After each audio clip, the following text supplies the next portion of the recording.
Elementary Canal. And what are we going to rejoice about at 3:45? That this is Memorial Day weekend, and we remember our loved ones and all the great things that they did. And we keep them in our thoughts. And what are we going to rejoice about at 3:30?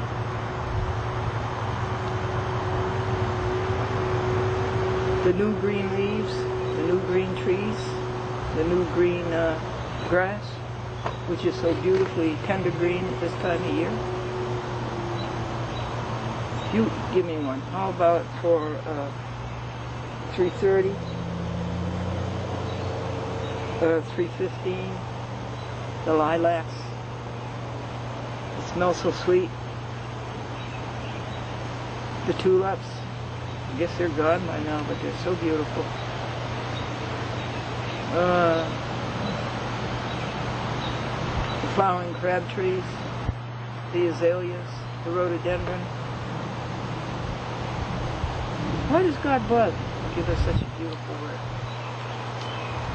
Do you think, with the billions of galaxies, and in each galaxy the billions of stars, and that there must be thousands of stars that have planets, and there must be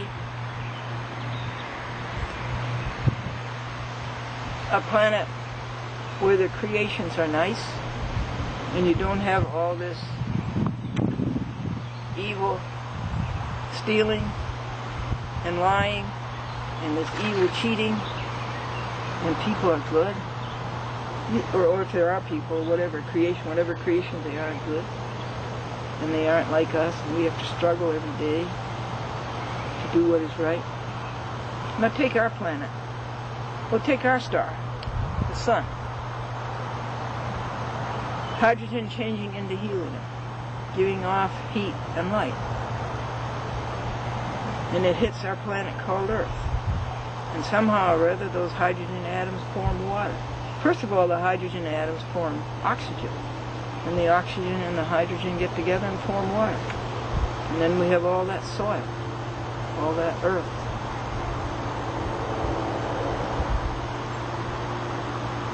And then we have life. It's nice, isn't it? So those are our rejoices, and we're up to date. And let's try to finish this.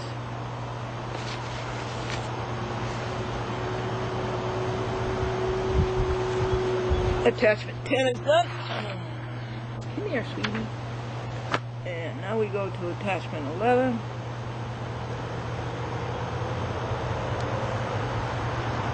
I think we did attachment 11. Yep, we did. Did I point out to you, the logs? I keep a log. If you're writing on legal paper, folks, the first thing you do is make a log. The second thing you do is make an original of the paper that came in that you're opposing or writing about. So you keep a log and you just put down the day and how many hours so far, whether it's the 31st hour, like right now it's the 80th hour, 81st, telling you about this, and what you did in that hour, and then add up all of the hours at the end. So that's the first thing you do, and that's easy. That gets you started. And then you take their first page and you refute it. And in the case of wood, you have to refute every phrase. It's not just by paragraph. You have to refute every phrase. Okay, now we move on to attachment 12, which is the next to the last. And we might be done this hour.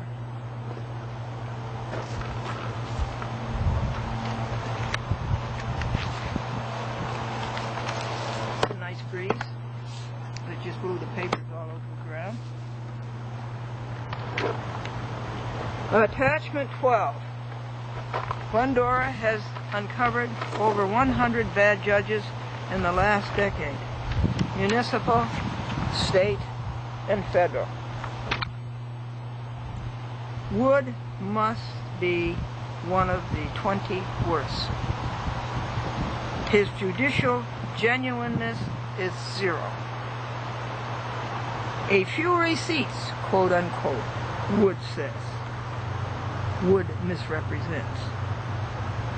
Well, scrutinize volume 7, which is attachment 12, which is page 637 starting. And here's quite a few receipts, I think, quite a few.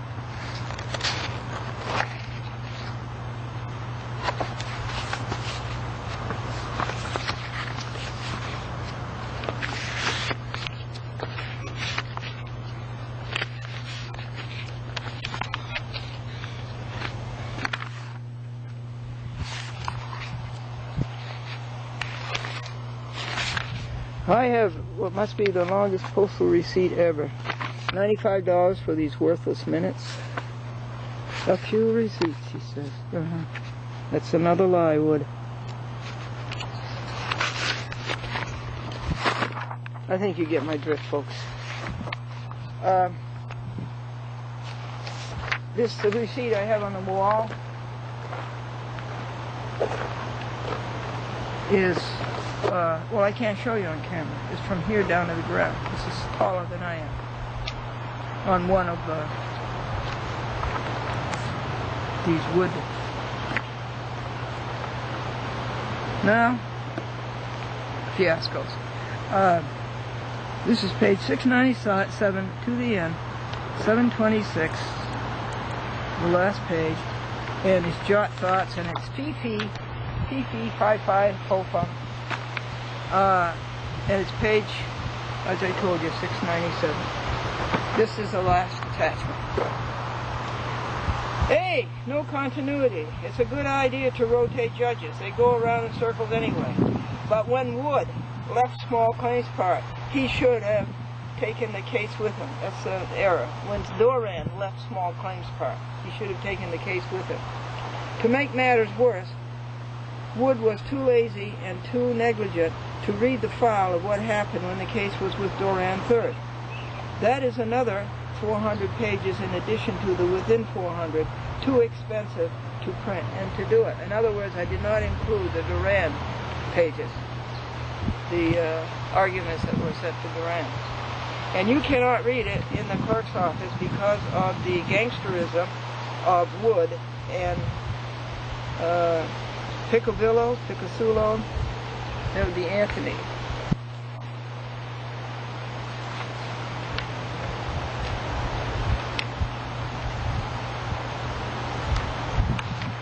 Everything that Wood wrote on the faint, flimsy, floppy 4 pages was inadmissible.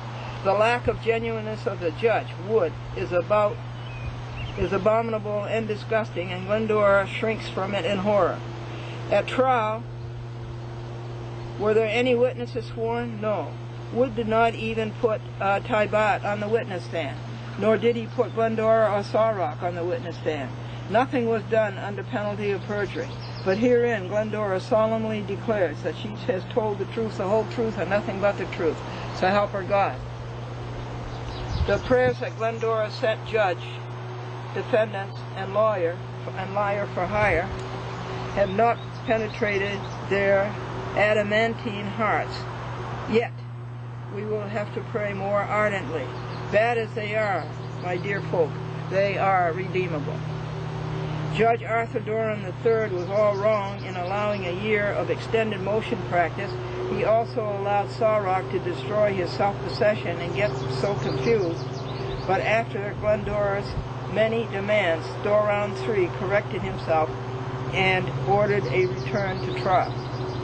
Vogt never did. He was too dumb to do that, Harrison. And Stephen G. Taman in Phillipstown never did. He was too dumb to do it. You know that there has to be a trial in small claims. And even the appellate firm doesn't know that. And who is that? Angio Lillo, Kenneth W. Rudolph, Edward McCabe, Melvin Tannenbaum, Jonathan Littman, John LaCava,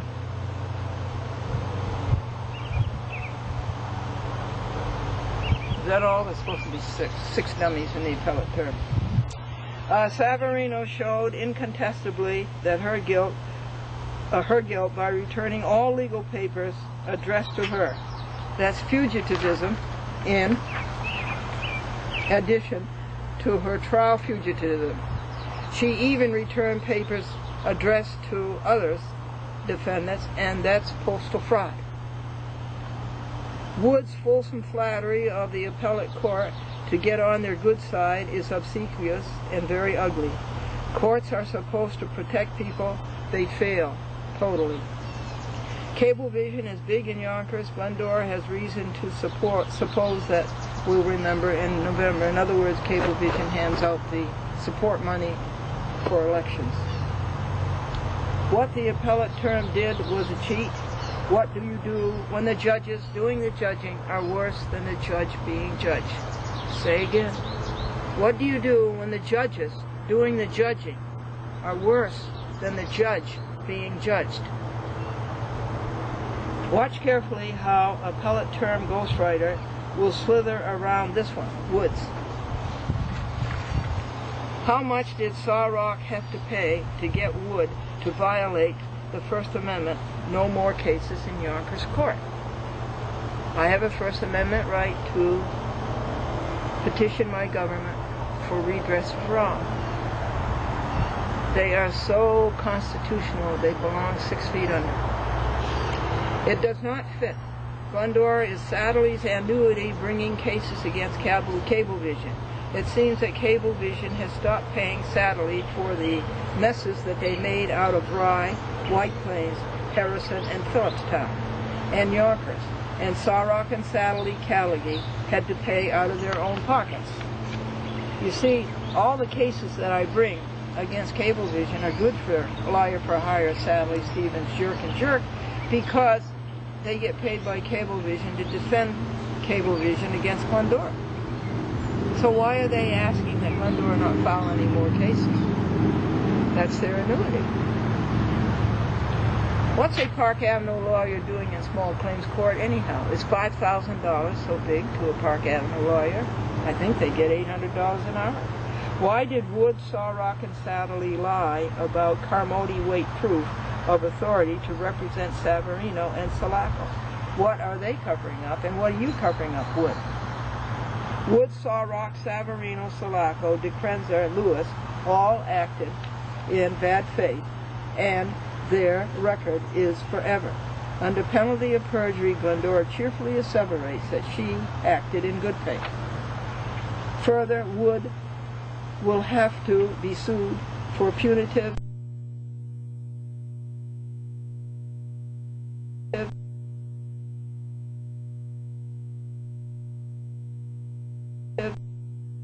and compensatory damages in addition to losing his job and his pension.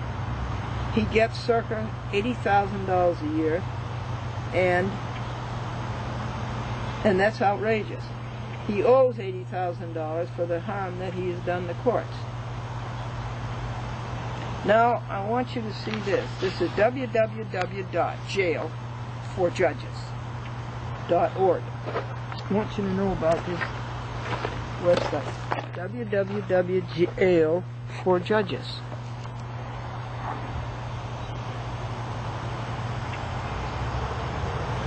Okay, and for New York, in New York, it's www.newyork.org, jailforjudges.org. And what they put on the back of their business card is so good. Have you ever been to court, any court, for any reason, and when it was over and you were alone in the parking lot, did you have that feeling deep down in the pit of your stomach that something just wasn't right?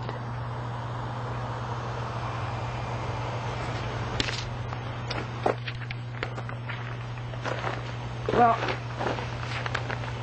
the thing I want the most is for these people to acknowledge, admit,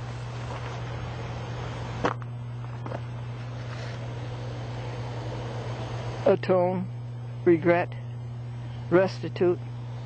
And this is a prayer from 1 Peter, and it's a magnificent prayer. Walk worthy with God. That's what I want most. And to that end, I pray. Now, here is the log for this 80 hours work. Straightening out Charles D. Wood, Yonkers City Court.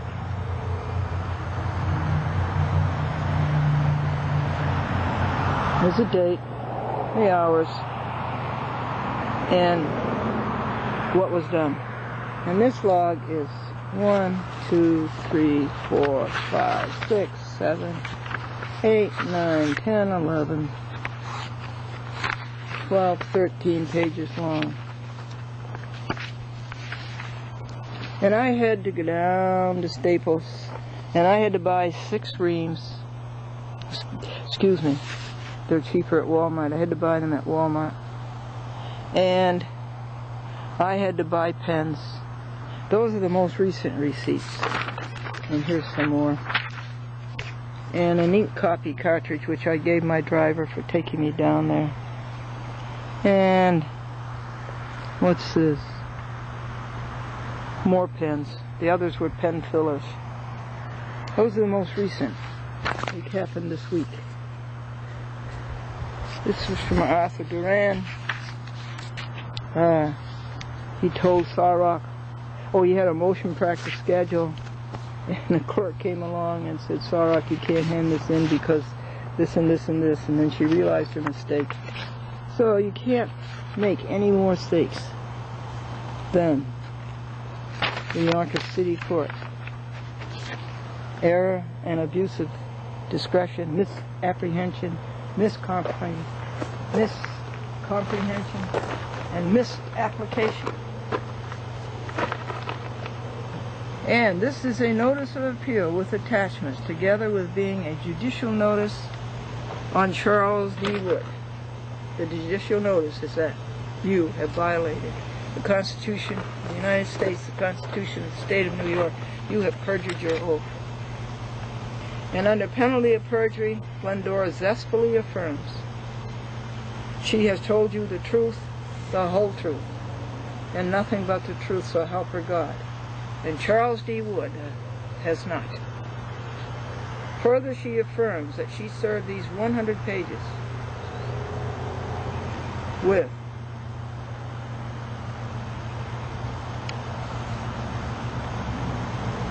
.620 pages of record that Wood tried to hide upon Judith Kaye, the Chief Judge of the State of New York. Charles D. Wood, the subject. Criminal. Walter A. Sarok, liar for hire. And to Christine Savarino, at Walter A. Sarok, 230 Park Avenue, Sadly Stevens, Jerk and Jerk.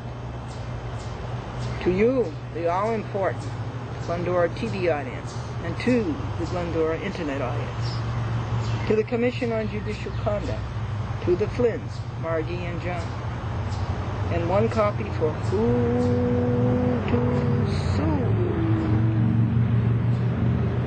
Not grammatical, but graphic. Service was by United States First Class Mail on May the 25th, yesterday, 2007. Yours in truth, in amor patria, love of one's country, in amor New York, love of New York, and in horror of the depravity in the courts. Glendora.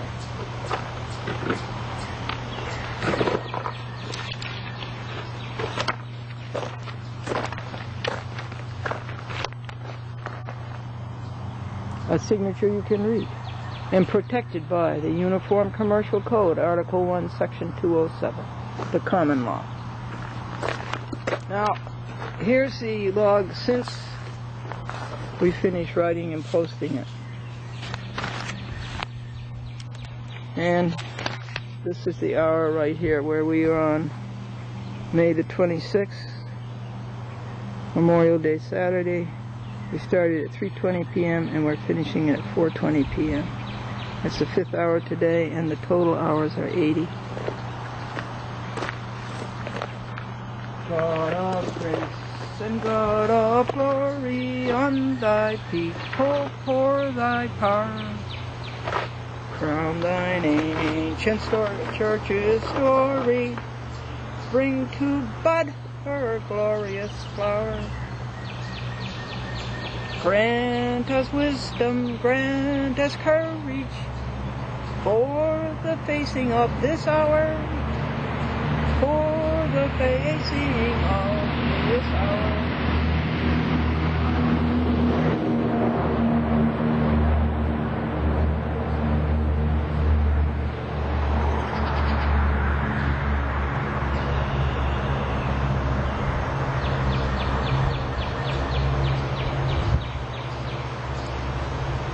I'll have to go get you the jokes.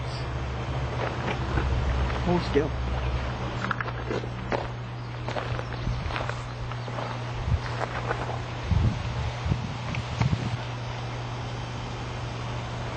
The little girl asked the Roman Catholic nun, "Why do you keep wearing that same black dress every day?" And the nun said, "It's a habit." What happens when ducks fly upside down? They quack up. And did you hear about the Chinese telephone book? It's not going to be published anymore. There's so many wings and so many wongs, everybody is winging the wrong number. The IRS wrote to one man, "We're having a problem with your medical deductions. $30 to a tooth fairy." And the minister, who was so religious that even his contact lenses were stained glass, and the minister who very nicely went to prison every week to give lectures to the prisoners. He volunteered his time, and he was very gracious to do it. Until one day, the prisoners said, "Warden, we object to these lectures. They were not part of our sentences." Man in the store asked, "What do you have for ice cream?" And the waitress says, "Vanilla, chocolate, and strawberry." The man says, "You sound hoarse. Do you have laryngitis?" She says, "No, just vanilla, chocolate, and strawberry." The little girl came home from school and said, "Mommy, we had a fire in school today." Mommy says, "That's dreadful." And the little girl says, "Yeah, but I knew it was going to happen. We've been practicing for it all year." A man went to the Oval Office and he saw a gold phone, and they said, "You can call God on that phone." So he called God and he talked to God for 3 minutes, and he said, "What do I owe you?" And they said, $300. 2 weeks later, he was transferred to Israel. He saw a gold phone. He called up God, he talked to God for 3 minutes, and he said to the people, "What do I owe you?" They said $1. He said, "I paid $300 for the same thing in the Oval Office." And they said, "Over here, it's a local call." What does a report card teach a parent? What does a report card teach a parent? You do not have to lift weights to raise a dumbbell. Why was the little baby crying? Because his mother was a sneak and his daddy was a loafer.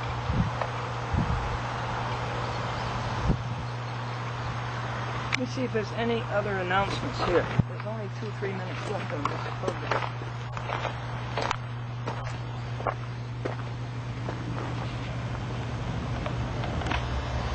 Oh gee, I forgot to show you the smash final page. This was a Herculean task, and I felt like Atlas holding up the world. And this came from the U.S. Post Office passport application. And Glendora says, "By the 13th Amendment of the Constitution of the United States, anybody who accepts a title of nobility is no longer a citizen of the United States." Well, lawyers, you accepted the title of Esquire. Therefore, you are no longer a citizen of the United States. So you'll have to be deported. Bye-bye. Memorial Day weekend. Continue the battle against evil. But they died in vain. Yes, they died in vain. If Wood had done his job and not perjured his oath, Glendora would have been spared these damages, and Wood will be sued for the same. Opus 1,476, 79 and a half hours. We now know it to be at least 81. And $206.12 to print and post. The internet numbers, let's see how close we get. Circa 4,617-16, that's the 16th edition, through 4,623, the 23rd edition. We will see. And page 725, 726. Good news, MaryRamage.com approves of all of your exquisite handiwork.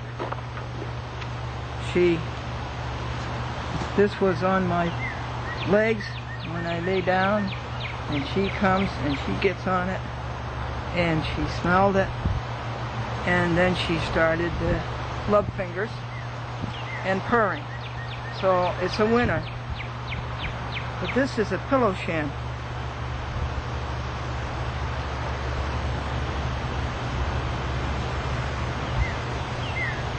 The pillow goes in here. Isn't that pretty?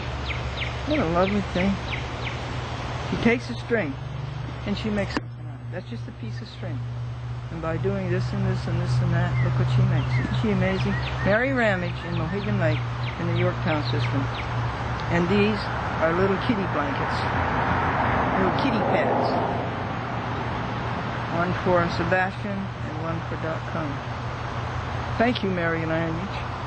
And thank you for all your letters. I love your letters, and I love it when you tell me what you see on the screen, so that I know what's being played in Yorktown. Yorktown, you owe me a chat with Glendora, half an hour for April 19th. Find the tape and play it. And do a make good. Please. Walter and Virginia Balfour, thank you so much for your dear letter. They live in Chatham. Public access in Amagansett, Montauk, East Hampton. Patrice Jacobson, I congratulate you on your renovations and your improvements, and for putting out so many programs, public access programs. Look at that. There's page 1. Column 2. Look at that. Chat with Glendora is at 8 p.m. Wednesday. Been there for years. Since 1995.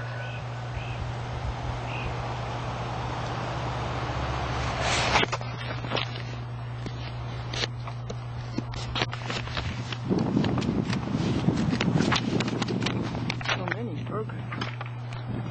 Okay, folks. This tape is full. Perfect in power, love, and purity.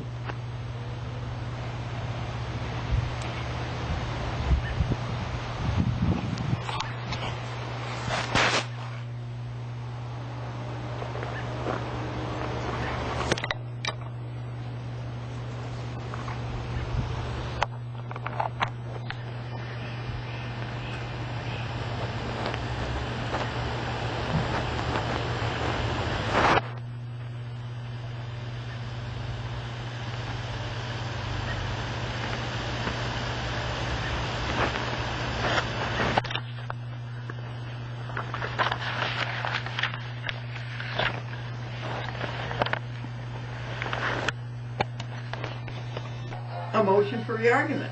He doesn't know the difference. It is a motion for release.